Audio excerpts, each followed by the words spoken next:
Hello guys, कैसे हैं आप सभी लोग। My name is Amit Kumar. आज मैं आपके लिए एक नया टॉपिक लेकर आया हूं जिसमें हम मुस्लिम लॉ के अंदर स्कूल ऑफ मुस्लिम लॉ को समझेंगे। तो गाइस, वीडियो स्टार्ट करने से पहले मैं आप सभी से एक चीज़ बताना चाहता हूं। अगर आपको मेरी वीडियो यूजफुल लगती है तो प्लीज़ सब्सक्राइब जरूर कीजिए चैनल को और बेल आइकन को जरूर दबाइए। अगर आपको मेरी वीडियो अच्छी लगती है तो लाइक बटन पर भी जरूर क्लिक कीजिए। तो बिना किसी देरी के चलते हैं स्लाइड पर, समझते हैं आज के टॉपिक को डिटेल में। हमारा आज का टॉपिक है स्कूल ऑफ मुस्लिम लॉ।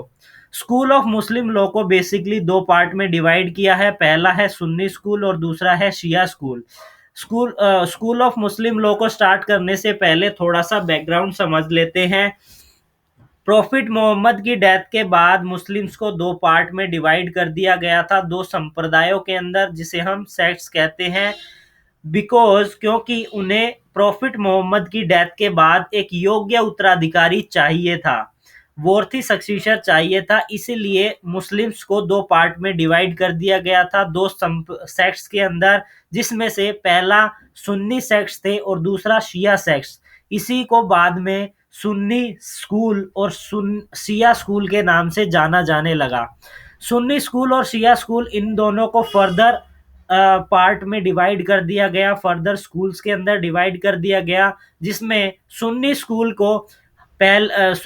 को चार स्कूल्स में डिवाइड कर दिया गया, जिसमें पहला था हनफी स्कूल, दूसरा था मलिकी स्कूल, तीसरा था शाफी स्कूल और चौथा था हनबली स्कूल।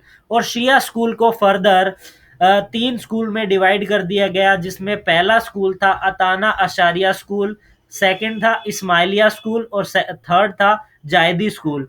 टोटल आज हम ये 7 स्कूल है, इन्हीं को डिटेल में समझेंगे। तो गाइस, वन बाय वन सभी स्कूल को डिटेल में समझते हैं। हमारा सुन्नी स्कूल के अंदर पहला स्कूल आता है हनफी स्कूल। हनफी स्कूल जो है मोस्ट पॉपुलर स्कूल था मुस्लिम लॉ के अंडर। सबसे ज्यादा हनफी स्कूल को प्रायोरिटी दी जाती थी मुस्लिम पर्सन के द्वारा। इस स्कूल के जो फाउंडर थे उनका नाम था अबू हनीफा।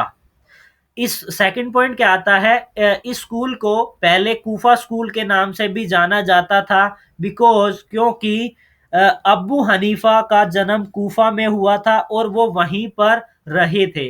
बाद में इस स्कूल का नाम अबू हनफी के नाम पर रख दिया गया, जो था द हनफी स्कूल या हनफी स्कूल। थर्ड पॉइंट क्या आता है कि अबू हनीफा एक इमिनेंट स्कॉलर थे, बहुत फेमस स्कॉलर थे अपने समय के। उनको जाना जाता था उनकी लॉजिकल रीजन और टेक्निकल लीगल थॉट के माध्यम से। सेकंड नेक्स्ट पॉइंट आता है, अब्बू हनीफा को एज ए काजी भी अपॉइंट किया था, बट उन्होंने मना कर दिया, because he would be required to 5 जजेस against his conscience. Next point आता है, इस स्कूल के अंदर बेसिकली उन्होंने कस्टम्स और मुस्लिम कम्युनिटी की प्रेसिडिंग को रिलाई किया था as a tradition of prophet Mohammad. Next point आता है, इस स्कूल के अंदर एक हिदाया नाम की बुक थी, जो कि मोस्ट ऑथोरिटेटिव बुक थी इस स्कूल की, जो कि इनहेरिटेंस के टॉपिक को कवर करती थी।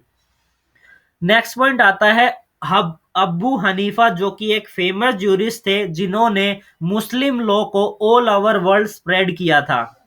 नेक्स्ट पॉइंट आता है, इस स्कूल के अंदर कुरान और हदीस को भी प्रायोरिटी दी थी। अब्बू हनीफा कहते थे कि कियास as a source of Muslim law है इस स्कूल के अंदर। इस स्कूल को mostly India, Pakistan, Bangladesh, central Asia, तुर्की जैसे कंट्रीज के अंदर फॉलो किया गया। अब समझते हैं नेक्स्ट स्कूल को। हमारा नेक्स्ट स्कूल है मलिकी स्कूल। इस स्कूल के जो फाउंडर थे उनका नाम था मलिकी इबा अनस, जो कि एक फेमस ज्यूरिस्ट थे।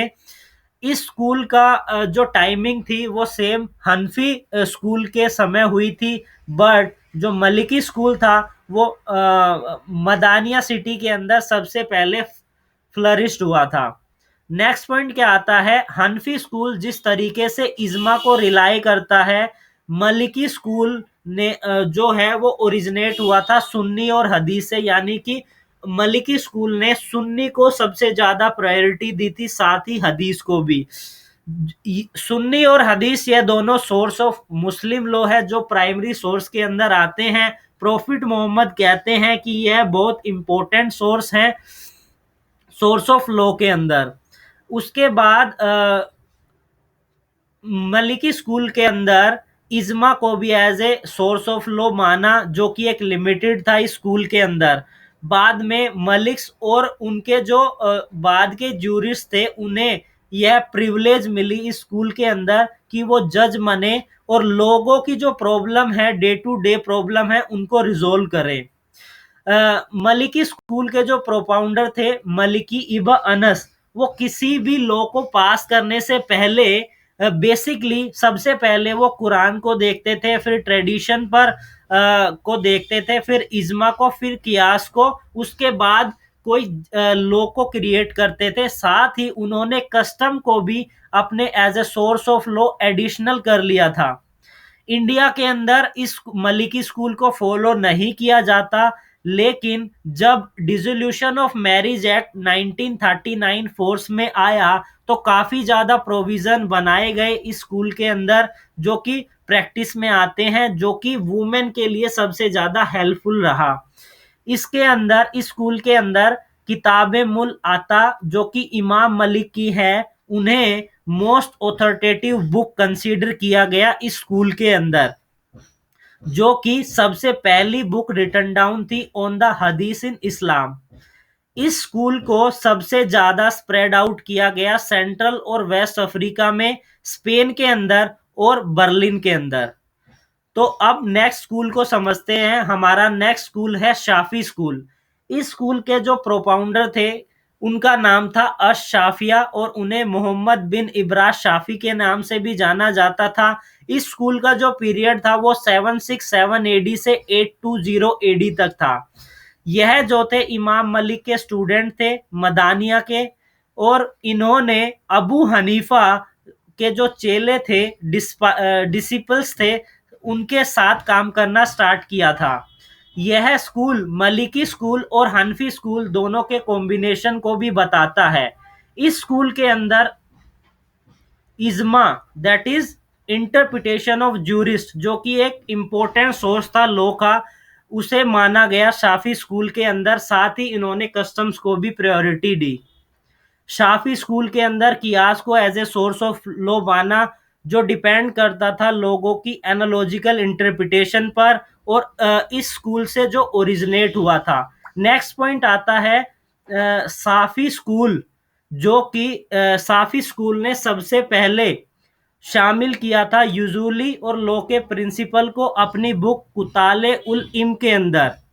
साफी जो स्कूल है, नेक्स्ट पॉइंट आता है, साफी स्कूल को सबसे ज्यादा Egypt, south eastern Asia country में फॉलो किया जाता है। इंडिया के अंदर Muslim from the Malabar region of Kerala generally follow this school. हमारा नेक्स्ट स्कूल आता है हनबली स्कूल। इसमें हमारा पहला पॉइंट है, हनबली स्कूल के फाउंडर का नाम था अहमद बिन हनबल। यह सबसे लेटेस्ट स्कूल था सुन्नी सेक्ट्स का, संप्रदाय का। इन हनबली स्कूल हनबली स्कूल में, जो कि इमाम शाफी के डिस्पाइल थे, उन्होंने क्रिएट किया था इस स्कूल को। इस स्कूल के अंदर कियास और इज्मा को निगलेक्ट कर दिया था अहमद बिन हनबली ने। वो कहते थे कि कियास को as a source of law तभी माना जाएगा जब वो नेसेसरी होगा। नेक्स्ट पॉइंट क्या आता है कि बिन हनबल बहुत मोस्टली ट्रेडिशंस को प्रायोरिटी देते थे, क्योंकि वो सबसे ज्यादा ट्रेडिशन पर विश्वास करते थे। इस स्कूल के अंदर एक बुक थी मोहम्मद उल इमम हम्बल, जो कि मोस्ट फेमस बुक थी हिम्बली लॉ की, जिसके अंदर 5000 ट्रेडिशन के बारे में डिफाइन किया गया था। इस स्कूल के अंदर, हनबली स्कूल के अंदर, ह्यूमन रीजनिंग और प्राइवेट जजमेंट को डिसअलाउ कर दिया था। यह स्कूल मोस्टली सीरिया, सऊदी अरब और क्वातर के अंदर फॉलो होता है। तो हमने शिया स्कूल को यहाँ पर कवर कर लिया है। अब हम सुन्नी स्कूल को कवर कर लिया है। अब हम शिया स्कूल को समझेंगे। शिया स्कूल के अंदर हमारा पहला स्कूल आता है अताना असारिया स्कूल। अताना असारिया स्कूल, इसके अंदर क्या कहा गया था कि उनका मानना था कि अली और उसके बाद के 12 जो सफल इमाम हैं उनके पास पोजेस यानी आध्यात्मिक स्पिरिचुअल पावर है। इस प्रकार जब कभी भी इमाम कुछ कहते या करते वो लो बन जाता। इमाम के ट्रेडिशन के द्वारा ही as a source of law recognise किया गया था। नेक्स्ट पॉइंट में क्या है कि इन्होंने मूथा वर्ड को भी रिकॉग्नाइज किया जिसका मतलब होता है टेम्परेरी मैरिज।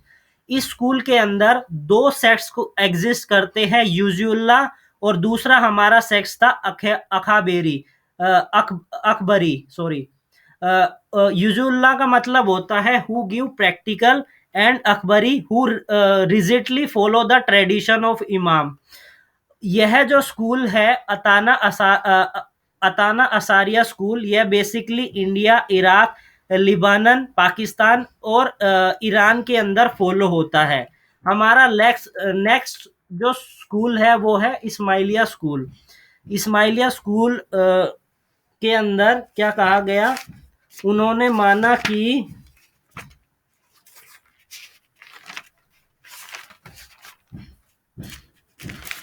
इस्माइलिया स्कूल के अंदर उन्होंने माना कि इस्माइल के बाद आए जो इमाम जीवित है, हालांकि उन्होंने अपना अस्तित्व छिपाने का फैसला किया था। They believe that imam who come after and the Islam are alive all through they have decided to conceal their existence. जो जाफर साहिद थे उनकी डेथ के बाद जो कि 6th इमाम चुने गए थे, जिन्होंने शिया की माइनॉरिटी ली थी, उन वो एक एल्डर सन थे जिनका नाम था इस्माइली, जिन्हीं के नाम पर इस्माइली स्कूल जाना जाता है। इस स्कूल के अंदर, इस्माइली स्कूल के अंदर मेनली दो ग्रुप बताए गए हैं, खोजस और बोहरस। मेनली दो स्कूल बताए गए हैं। नेक्स्ट पॉइंट क्या है, धामुल Islam is the work on the doctrine of Islam. इसके अंदर इस डॉक्ट्रिन के बारे में जो बताया गया है धूमल इस्लाम। और इस्माइली स्कूल बेसिकली इजिप्ट के अंदर फॉलो किया जाता है। हमारा नेक्स्ट स्कूल है जायदी स्कूल। जायदी स्कूल के जो फाउंडर है उनका नाम है जायद, जो कि 4th शिया इमाम थे। इस स्कूल के अंदर प्रिंसिपल और सुन्नी डॉक्ट्रिन को भी शामिल किया गया है। कुछ कुछ सुन्नी और डॉक्ट्रिन और प्रिंसिपल्स को शामिल किया गया है। इस स्कूल को फॉलो किया नहीं जाता इंडिया के अंदर, यह यमन के अंदर फॉलो किया जाता है। तो मैं आशा करता हूँ कि आपको यह वीडियो अच्छी लगी होगी, आपको यह समझ में आई होगी। तो अगर आपको यह वीडियो अच्छी लगे तो प्लीज़ लाइक ज़रूर करिए वीडियो को, साथ ही चैनल को ज़रूर सब्सक्राइब करिए। तब तक के लिए धन्यवाद। जल्दी ही मिलेंगे एक नए लेक्चर में नई वीडियो के साथ।